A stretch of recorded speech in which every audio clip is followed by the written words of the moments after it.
नमस्कार, times of Swaraj में आप सबों का स्वागत है और मैं हूं संतोष सिंह। और आज हम टाइम्स ऑफ स्वराज में चर्चा करने जा रहे हैं कि जिस नैरेटिव को सेट करने के लिए प्रधानमंत्री मोदी, गृह मंत्री अमित शाह और बिहार के मुख्यमंत्री नीतीश कुमार प्रचार अभियान की शुरुआत होने के पहले दिन से ही लगे हुए थे, आखिरकार आज लालू परिवार ने इस सफलता दे दी इन तीनों को। बात हम छपरा की घटना की कर रहे हैं।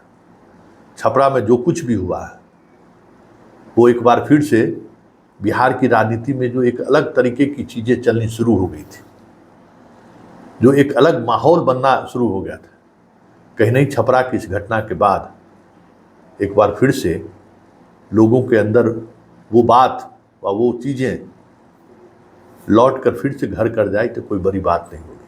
हम बात बिहार की उस राजनीति की करते हैं जिस राजनीति की वजह से 2005 से लालू परिवार सत्ता से बाहर है।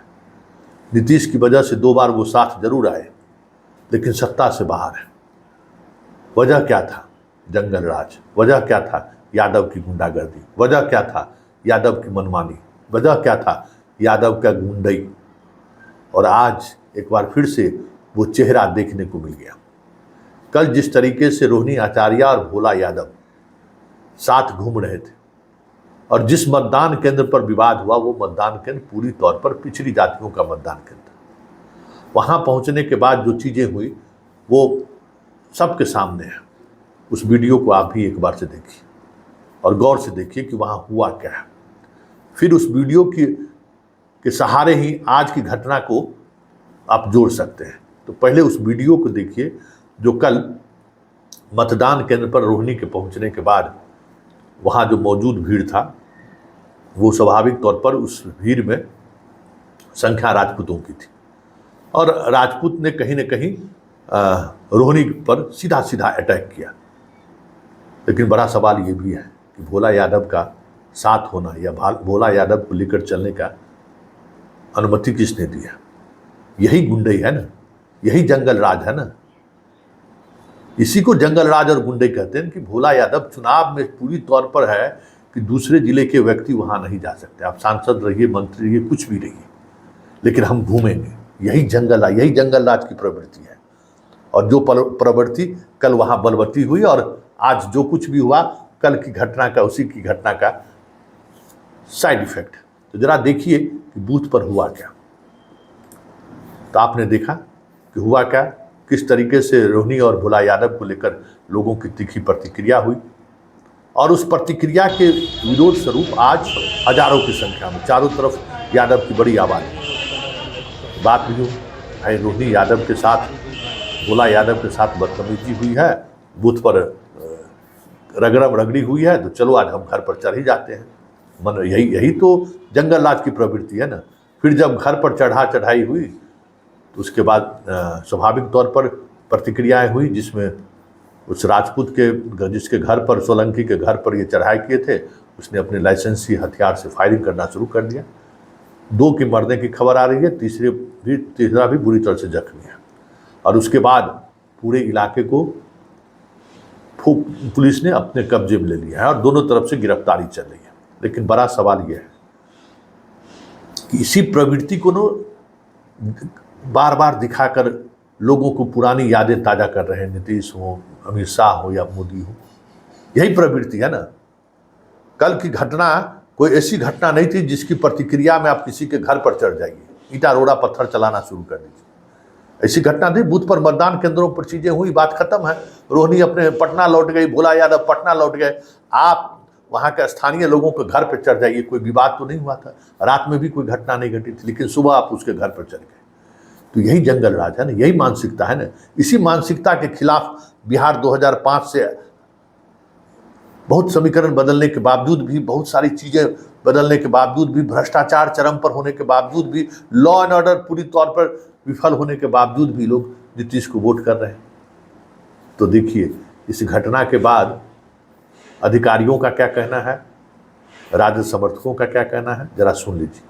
लेकिन इतना तय है, इस घटना की वजह से जो 5 फेज के चुनाव के दौरान जो एक मोमेंटम बना था जो चीज़ें जंगल राज से प्रदेश बाहर निकल रहा था, आज की युवा पीढ़ी जो बेरोजगारी और अग्निवीर या कई तरह के सरकार केंद्र सरकार की योजनाओं को लेकर जो मुखर होकर वोट कर रहे थे, कहीं न कहीं इस घटना के बाद जो आने वाले जो 16 लोकसभा क्षेत्रों में चुनाव होना है उस पर तो प्रभाव पड़ेगा।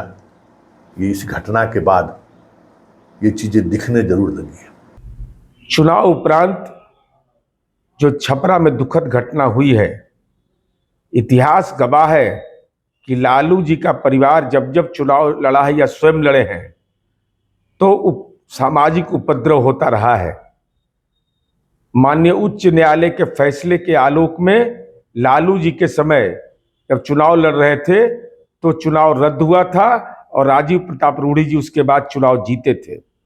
सवाल यह उठता है कि चुनाव आयोग को इस सवाल पर दृष्टिगत रखना चाहिए कि जब सामान्य प्रक्रिया है कि चुनाव के पहले जो दूसरे जिले के निवासी हैं वो उस जिले के अंदर में प्रवास नहीं कर सकते हैं, तो जो वीडियो फुटेज आया है उसमें माननीय रोहिणी आचार्य के साथ भोला यादव कैसे दिख रहे हैं। भोला यादव जी तो दरभंगा के रहने वाले हैं, तो आखिर वहां कैसे नजर आ रहे हैं। इस सवाल पर चुनाव आयोग को गंभीरता से कार्रवाई करनी चाहिए। साथ ही साथ लालू जी के पूरे परिवार और पूरे सिस्टम का मोबाइल का जांच होना चाहिए कि सामाजिक उन्माद फैलाने में इन लोगों की भूमिका क्या है, और वहां के लोगों से यही अनुरोध होगा कि धैर्य और संयम का परिचय दें, सामाजिक सद्भाव कायम रखें। पुलिस प्रशासन तत्पर है, हम लोग को आशा है कि न्याय होगा। सर, क्या लग रहा है कि पुलिस की इसमें विफलता है कहीं ना कहीं इस घटना को? अभी तुरंत इस विषय पर कुछ बोल देना हम समझते हैं कि उचित प्रतीत नहीं है। इस घटना को नारी रंजिश से जोड़ के देखा जा रहा है। हाँ, निश्चित रूप से कल वहाँ पर जो घटना घटी है तो उसके बाद ये घटना घटा है, तो कहीं ना कहीं चुनाव को लेकर ही ये देखा जा रहा है। क्लियर है, इसमें तो कोई शंका है नहीं। क्या बीजेपी के कार्यकर्ता सीधे तौर पर इन्वॉल्व है? सुनना पीएम से पहुंच के फोन करिए जितेंद्र भैया का। साफ स्पष्ट है कि कल से लेकर आज तक जो वीडियो वायरल हो रहा है उसको भी आप करीब से देखे होंगे। पहुंच के फोन करो। तो घटना हुई थी, दोनों पार्टी के कार्यकर्ताओं के बीच जो कहासुनी हुई थी, पत्थरबाजी भी हुई थी, उसी की प्रतिक्रिया में आज यहाँ पर कुछ असामाजिक तत्वों के द्वारा फायरिंग की गई है। यहाँ पर 3 व्यक्तियों को गोली लगी है, जिनमें से 1 की मृत्यु हुई है। पुलिस लगातार यहाँ पर घटनास्थल पर कैंप कर रही है और जो भी हमारे महत्वपूर्ण एरियाज़ हैं वहाँ पर भी हम एरिया डोमिनेशन अपना कर रहे हैं। शांति स्थापित करने के लिए 2 दिन के लिए इंटरनेट सेवा बंद करने का भी आदेश पारित किया गया है। कुछ ही देर में इंटरनेट सेवा बंद हो जाएगी। मैं सभी से अपील करूंगा कि शांति बनाए रखें। पुलिस अपना काम कर रही है। जो घटना में शामिल थे हम लोग चिन्हित कर रहे हैं उन लोगों को। 2 संभावित व्यक्तियों को हमने डिटेन भी किया है। इसमें जो भी व्यक्ति क्राउड को मॉब को इंसाइट करने की कोशिश करेंगे उन पर सख्त कार्रवाई होगी, और जो भी व्यक्ति इस घटना को कारित करने में या इंसाइट कराने में पीछे से भी शामिल होंगे सब पे जांच करके आवश्यक कार्रवाई की जाएगी।